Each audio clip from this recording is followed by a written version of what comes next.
इच्छामि भन्ते। नमोकार पदे, अरहंत पदे, सिद्ध पदे, साहुपदे आदि। ये गौतम गणधर वाणी में 9वां अध्याय है, आप ध्यान में रखेंगे। अब इसमें जो है भगवान अरहंत देव जो होते हैं, अरहंत के नमोकार पद का अर्थ ने संक्षेप में बताया है कि नमोकार मंत्र अनादि निधन है, 5 पद है, 35 अक्षर है आदि। अरहंत पदे, पहला पद अरहंत पद है, नमो अरिहंताणम। इसमें अरहंत भगवान के 34 अत्थे माने गए हैं। जन्म के 10 अत्थे पर मैं आपको ले चलूँ।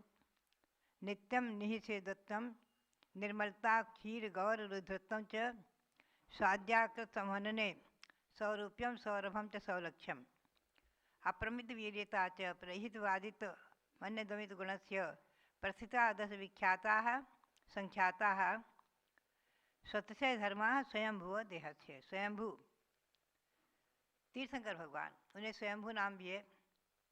ऐसे भगवान के शरीर में जन्म से ही 10 अत्थे रहते हैं। निषेधोत्तम, जन्म से उन्हें पसीना नहीं आता है, कभी पसीना नहीं आता जीवन में। और दूसरा निर्मलता, मल रहित शरीर होता है, मलमूत्र रहित, मलमूत्र नहीं होता है तीर्थंकर भगवंतों के। तीर्थंकर के माता पिता को भी मलमूत्र नहीं होता है, ध्यान रखें। क्षीर गौर दुधोत्तम, दूध के समान श्वेत उनका रुधिर, और आदि के संहनन यानी उत्तम संहनन, वज्रसम नाराज संहनन और उत्तम संस्थान, समचतुर संस्थान। और सौरूप्यम, अतिशय रूप होता है उनका। अतिशय रूप ऐसा होता है कि इंद्र भी 1008 नेत्र बना लेता, फिर भी तृप्त नहीं होता। सौरभम, उनके शरीर से ऐसी सुगंधी आती, बहुत सुंदर सुगंधी आती रहती है। सौलक्ष्यम, 1008 लक्षण होते हैं शरीर में। और अपरिमित वीरता, अतुल्य बल और प्रहित वादित्व, सबसे प्रियहित मधुर वचन ही बोलना। ये अमित गुण से ये भगवान के 10 अत्थे जन्म से प्रसिद्ध हैं। और जब भगवान दीक्षा लेते हैं, केवल ज्ञान प्रकट होता है तो 10 अत्थे हो जाते हैं। उनके बारे में आप सुनेंगे। गव्यूत सचतुष्टय सुभिक्षिता गगनगमन प्राणिवधा भुक्त्युपसर्गा भावश्चत्रासत्यम च सर्वविद्येश्वरता अच्छायत्व पक्षस्पंदश्च समप्रसिद्ध के सत्वम स्वत्से गुणा भगवतो घातिक्षैजा भवन्ति ते तथैव। ये श्री पूज्यपाद स्वामी ने अपने नंदीश्वर भक्ति में इन अरहंत भगवंतों के 34 अत्थों का वर्णन किया हुआ है। उसी के आधार से मैं आपको सुना रही हूँ। जब केवल ज्ञान होता है तो भगवान के चारों तरफ कोष 400 तक सुविक्षता, 400 कोष तक सुविक्षता हो जाती है। 100 योजन तक यानी 400 कोष तक, अर्थात 800 मील तक, लगभग 1200 किलोमीटर तक चारों तरफ सुविक्षता। सुविक्षता यानी अकाल नहीं होता, दुर्भिक्ष नहीं होता, किसी प्रकार से अतिवृष्टि अनावृष्टि आदि नहीं होती है, महामारी आदि नहीं आती है। सुविक्षता। गगन गमन, भगवान का आकाश में ही गमन होता है। 5000 धनुष ऊपर रहते तो आकाश में ही गमन होता है। 4000 तो भगवान चलते हैं तो आकाश में ही उनका गमन, गगन गमन। नहीं प्राणी वध, उनके द्वारा किसी प्राणी का वध हो ही नहीं सकता। और भगवान को कौलाहार नहीं है, केवल ज्ञान होने के बाद उनका आहार नहीं होता है, ध्यान रखें हमेशा। परमोदारिक दिव्य शरीर कोटि वर्ष पूर्व तक भी रह जाए लेकिन आहार नहीं होता, और भोजन उपसर्ग भी नहीं उनके ऊपर हो सकता। कोई भी केवली भगवान पर उपसर्ग नहीं कर सकता। दिगंबर जैन परंपरा के साथ ध्यान रखें, ये एक अतिशय है। और सब विद्या, संपूर्ण विद्याओं की जितनी विद्याएं हैं संसार में, सभी विद्याओं के स्वामी होते हैं। और सब विद्या ईश्वर चौमुख, भगवान का मुख समोसर में चारों तरफ दिखता है। मुख एक है, दिखता चारों तरफ है। परमोदारिक दिव्य शरीर की महिमा, भगवान के शरीर की छाया नहीं पड़ती है, और उनके नेत्रों में परिस्पंदन नहीं होता है, नेत्र बंद होना, झपकना, खुलना आदि नहीं। नेत्र टिमकार रहित अर्धनिमेष ऐसे रहते हैं। और नख और केस भी प्रभु के नहीं बढ़ते हैं, जो इच्छित तैसे रह जाते हैं। ये घाती के क्षय से, घातिया कर्म के क्षय से केवल ज्ञान प्रकट होने के बाद ये 10 अत्थे भगवंतों के होते हैं। अब 14 अत्थे होते हैं, वो देवकृत मुख्य माने गए हैं। देव उसमें विशेष सहयोगी रहते हैं। सार्वार्धमागधीया भाषा मैत्री च सर्वजनता विषया सर्वर्थ फलस्तव का प्रवाल कुसुमोपशोभितर परिणामा आदर्शतर प्रतिमा रत्नमयी जायते मही च मनोज्ञा विहरण मन्येत निनाः परमानन्दस्य भवति सर्वजनस्य मरुतोऽपि सुरविगन्धव्यामिस्रा योजनान्तरं भूभागं विसमितधूलिकण्टक तृणकीटक शर्करोपरं प्रकुर्वन्ति तदन्विसरितकुमारा विद्युन्माला विलासः सुयूषाः प्रकृन्ति सुरवगन्धिं गन्धोदकवृष्टिमाज्ञातदशपतेः वरपर्वराग केसर मतुल सुख स्पर्श हेममय दलनिचयं पादन्नास्ये पद्मं सप्तपुराः पृष्ठश्च सप्त भवन्ति फलभार नम्रशालिब्रीहादिसमस्तसहस्ररोमाञ्चाः परिहृत्यो च भूमिस्त्रिभुवननाथस्य वैभवं पश्यन्ति आदि। ये 14 देवकृत जो अश्य हैं, सरल भाषा में मैं आपको ले चलूँ संक्षेप में। भगवान की भाषा अर्धमागधी कहलाती है। 718 ध्वनि में भगवान की दिव्य ध्वनि होती है, ध्यान में रखें, तो अर्धमागधी भाषा कहलाती है। जीवों में परस्पर में मित्रता हो जाती है, सभी जीवों में, चाहे पशु हों, पक्षी हों, हिरण और शेर भी एक घाट पानी पीते हैं, गाय और शेर भी, और व्याघ्र के बच्चे को हरिणी दूध पिलाती है, हरिणी के बच्चे को व्याघ्र बड़े प्रेम से चाटते हैं आदि। दिशाओं की निर्मलता, आकाश में निर्मलता हो जाती है, आकाश एकदम स्वच्छ रहता है, छहों ऋतुओं के फल फूल एक साथ आ जाते हैं, एक योजन तक पृथ्वी दर्पण की तरह निर्मल हो जाती है, यानी 4 कोस 8 मील तक। और चलते समय भगवान के चरणों के नीचे स्वर्णमयी दिव्य कमलों की रचना होती है। आकाश में जय जय शब्द होता है, मंद सुगंधित पवन चलती है, सुगंधमयी जल की वर्षा होती रहती है, हल्के हल्के फुहार सुगंधित, जिससे ये नहीं लगती कि वर्षे से कोई भीग रहे। पवन कुमार द्वारा देवों को निष्कंटकता, यानी भूमि धूलि कंटक रहित हो जाती है, एकदम स्वच्छ दर्पण के समान। और समस्त प्राणियों में आनंद ही आनंद रहता है, परमानंद, सबको आनंद, सबके आनंद रहता है, किसी को शोक दुख रोग आदि नहीं होते। भगवान के आगे आगे धर्मचक्र चलता है, 8 मंगल द्रव्य साथ में रहते हैं। ये 14 अश्य देवों के द्वारा किए जाते होते हैं, ये केवल ज्ञान होने पर भगवान के प्रकट होते हैं, आप ध्यान में रखें। वैसे बाल विकास चौथे भाग में भी ऐसे छपे हुए हैं, बुद्धिजन कृत कविता में है, देव रचित हैं 4 10 अर्धभाग दिभास आदि, आप लोगों को ये याद रखने ही चाहिए। कुल मिलाकर के 10 अश्य जन्म के, 10 केवल ज्ञान के, और 14 अश्य देवकृत, 34 अश्य हो गए। ये अरहंतों के, तीर्थंकर भगवंतों के 34 अश्य होते हैं। और सामान्य केवली जो होते हैं उनके भी कुछ अश्य तो रहते ही हैं, कितने रहते हैं इसका स्पष्टीकरण भले ही न हो, 8 महाप्रात्याहार्य तो रहते ही हैं। 8 महाप्रात्याहार्य क्या है? तरु अशोक के निकट में सिंहासन छविदार, 3 छत्र सिर पर फिरे भामंडल पिछुआर, दिव्य ध्वनि मुक्ते खिरे पुष्पवृष्टि शुरू होए, ढोरे 64 चमरचक बाजे धुंध बिजोए। भगवान के ऊपर अशोक वृक्ष रहता है, ये भगवान की ऊंचाई से ऊंचा रहता है। जिस वृक्ष के नीचे भगवान को केवल ज्ञान हुआ है, तिलव पंडित में आया है कि वही वृक्ष अशोक वृक्ष हो जाता है। यह अशोक वृक्ष वहाँ समोसरण में पृथ्वी का ही है, रत्नमयी है। और अशोक वृक्ष रत्नमयी सिंहासन, दिव्य सिंहासन होता है। आजकल लोग समोसरण में सिंहासन नहीं बनाते हैं, केवल कमलासन बनाकर बिठा देते हैं, लेकिन सिंहासन होना आवश्यक है। एक 8 महाप्रात्याहार्यों में प्रात्याहार्य है। भगवान के सिर पर 3 छत्र होते हैं, बहुत बड़े बड़े विशाल। पीछे भामंडल रहता है, जिसमें लोग अपने 7 भव देख लेते हैं। भामंडल में लोग अपने अपने 7 भव देख लेते हैं। दिव्य ध्वनि खिड़ती है, 718 भाषाओं में लोग समझते हैं।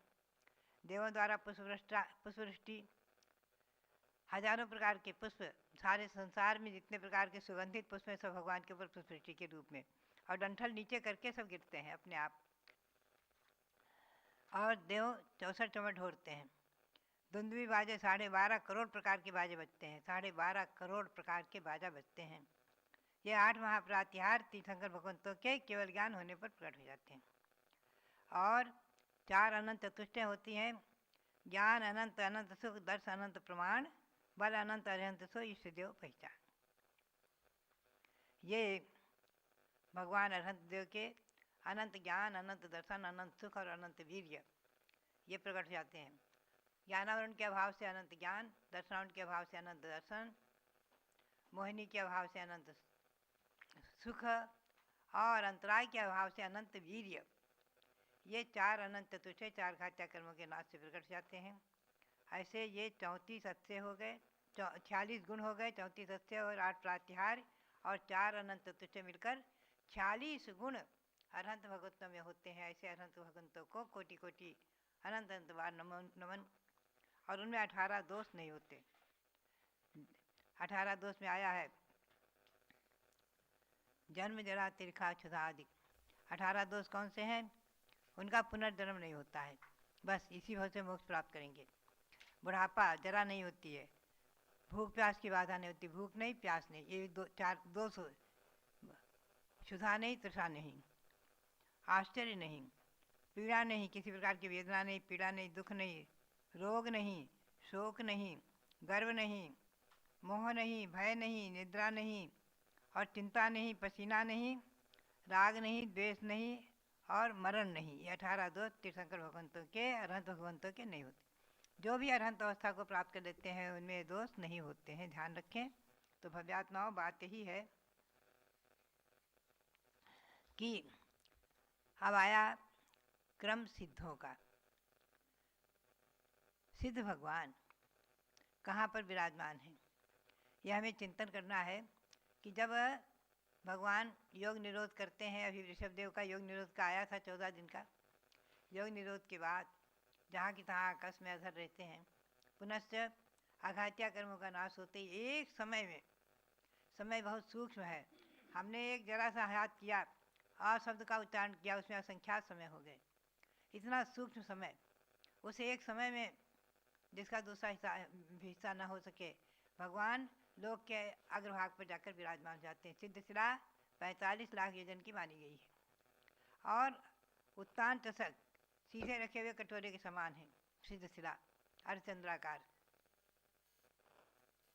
उस सिद्धशिला में ऊपर में भगवान जो है बहुत कुछ ऊपर दूर जाकर विराजमान रहते हैं। ध्यान में रखें, सिद्धशिला से स्पर्शित नहीं होते हैं। वो भगवान ऋषभदेव, वासपुज और नेमिनाथ 3 तीर्थंकर पद्मासन से मोक्ष गए हैं, बाकी शेष तीर्थंकर खड्गासन से मोक्ष गए हैं। दिगंबर जैन परंपरा में 2 ही आसन से मोक्ष माना है, हमेशा ध्यान में रखें। तो ये सिद्धदेव, आर्य, आचार्य, आचार्य परमेशी जो होते हैं उनमें भी जो यहाँ आचार्य, ध्यान रखना, जो दिगंबर मुनि 4 प्रकार के चतुर्विध संघ के नायक होते हैं, स्वामी होते हैं, वही आचार्य पद के स्वामी होते हैं, आचार्य माने जाते हैं। उन्हें आचार्य पद के भी संस्कार किए जाते हैं वर्तमान में। और गणधर देव आदि भी आचार्य हैं। ये आचार्य परमेश्वर इनके 36 गुण माने हैं, उनके बारे में हम कल चलेंगे। तो बात यही है, सिद्धों के बारे में हम चिंतन करें कि उनके मुख्य 8 गुण माने हैं और अनंत गुण है। जब सिद्ध चक्र विधान करते हैं तो उसमें बहुत सारे गुणों का वर्णन करते ही हैं। 8, 16, 32, 64 आदि क्रम से बढ़ाते बढ़ाते सिद्धों के 1024 तक गुणों का गान करते हैं। लेकिन सिद्धों में अनंत गुण हैं, यह हमेशा ध्यान में रखें। तो सबसे पहले ध्यान रखें आप, सिद्ध नित्य निरंजन अशरीरी हैं, शरीर रहित हैं, अशरीरी अकल और लोक के अग्रभाग पर। इनके 8 गुण में आए क्षायिक सम्यक, अनंत दर्शन, अनंत ज्ञान, अगुर लघु, अवगाहना, सूक्ष्मत्व, ये और अनंत वीर्य और अव्याबाद, 8 महागुण प्रकट हो जाते हैं। सूक्ष्मत्व गुण नाम कर्म के अभाव से होता है, अव्याबाद गुण वेदनी कर्म के अभाव से होता है, अवगाहना गुण आयु कर्म के अभाव से और रघु लघु गुण गोत्र कर्म के अभाव से होता है। ये 8 मुख्य गुण 8 कर्मों के अभाव से माने गए हैं मुख्य रूप से। लेकिन गुण उनमें अनंत अनंत हैं, सभी गुण प्रकट हो गए। एक बात विशेष ध्यान में रखना है कि जैन परंपरा के अनुसार जो महापुरुष सिद्ध पद को प्राप्त हो चुके हैं वो कभी पुनर्जन्म नहीं लेंगे, पुनः संसार में कभी भी जन्म मरण के दुखों को नहीं धारण करेंगे। 84 लाख योनि के दुखों से, संसार के परिभ्रमण से, पंच परावर्तन से, चारों गति के दुखों से छूट चुके हैं पूर्ण रूपेण। ऐसे अनंतानंत सिद्ध अतीत काल में हुए हैं। तीर्थंकरों के सिवाय भी बहुत से, भरत चक्रवर्ती, कामदेव, बाहुबली आदि भगवान शबदेव के एक से एक पुत्र सभी मोक्ष गए हैं, सभी सिद्ध हो चुके हैं। उनका मंदिर भी बनेगा अयोध्या में। मैंने मेरे सानिध्य में शिलान्यास भी 2 वर्ष पूर्व संपन्न हुआ है। और ऐसे 14 लाख राजाओं तक अविच्छिन्न परंपरा रही है इक्ष्वाकु वंश में, जो अपने अपने पुत्र को राज्य देना, दीक्षा लेना, मोक्ष प्राप्त करना, अपने अपने पुत्र को राज्य देना, दीक्षा लेना, मोक्ष प्राप्त करना। इक्ष्वाकु वंश की भरत स्वामी की परंपरा में, ऋषभदेव की परंपरा में, ऋषभदेव के वंश में 14 लाख राजाओं तक अविच्छिन्न परंपरा चली है। उसके बाद भी चलती रही मोक्ष प्राप्त की परंपरा। भगवान अनंतनाथ तक वहीं जन्मे हैं, श्री राम वहाँ जन्मे हैं, उन्होंने मोक्ष प्राप्त किया है आदि। तो बात यही है, आज देखा जाए तो 2.5 द्वीप में कहीं एक कण भी ऐसा जगह खाली नहीं है कि जहाँ से किसी ने मोक्ष न प्राप्त किया हो। उनके बारे में कल हम आपको थोड़ा ले चलेंगे कि सिद्ध पूरे 2.5 द्वीप से लवण समुद्र, कालोदी समुद्र, पर्वत, नदी, गुफा और कुआं, कूप, बावड़ी, सरोवर आदि सब जगह से मोक्ष गए तो कैसे गए हैं, इस पर हम आपको कल विस्तार से सुनाएंगे कि सभी जल थल से मोक्ष कैसे गए हैं। और 2.5 द्वीप में मानसोत्तर पर्वत तक कहीं भी एक तीर्थ मात्र भी जगह खाली नहीं जहाँ से मोक्ष नहीं गए। तो कैसे, क्या, कहाँ? जन्म तो सभी जगह नहीं होता है, जन्म तो मोक्ष प्राप्त करने वालों का 170 कर्म भूमियों में ही होता है, ये ध्यान रखें। और मोक्ष सभी जगह से माना है, ये सवर्ण आदि की अपेक्षा। कल इस पर हम विस्तार से आपको थोड़ा ले चलेंगे श्री कुंद कुंद की भक्ति की ओर प्रकाश डालते हुए। तो भव्यात्माओं, हमें और आपको गौतम गणधर वाणी का अभ्यास संक्षेप में करना है। मैं आपको ध्यान दिला दूँ पुनः कि मैं बराबर त्रयोदशी तक इसका अध्ययन कराऊंगी, पढ़ूंगी, इस पर स्वाध्याय चलेगा। आप कॉपी पेन अवश्य लेकर बैठें सभी लोग, और कुछ ना कुछ जो विशेष आता है उसको नोट करते रहें, लिखते रहें। और अपने, आज तो सब साधन है घरों घर में, मोबाइल आदि में आवाज़ हमारी ले लेते हैं और सुनते रहते हैं। तो पारस चैनल के माध्यम से आप सब सुन रहे हैं, तो ये सब प्रकरण आप नोट कर लें, लिख लें। और मैं तो समझती हूँ आपके स्वाध्याय में सब प्रकरण आ चुके हैं। आपने बचपन में अगर बाल विकास आदि पढ़े होंगे तो सबको आपको ध्यान में होगा। तो बात यही है, कोई मैं नया विषय नहीं, केवल भगवंतों की वाणी के अनुसार, गौतम गणधर वाणी के अनुसार ही उसे आपको सुना रही हूँ। तो ये अरहंतों के 40 गुण, सिद्धों के मुख्य रूप से 8 गुण, और कहाँ कहाँ से सिद्ध हुए हैं इस पर थोड़ा प्रकाश कर डालेंगे। आप सभी लोग कॉपी पेन लेकर सब नोट करते रहें, यही मेरी प्रेरणा। और पुनः पुनः सबके लिए बहुत बहुत मंगल आशीर्वाद, बहुत बहुत मंगल आशीर्वाद। बोलो गौतम गणधर भगवान की।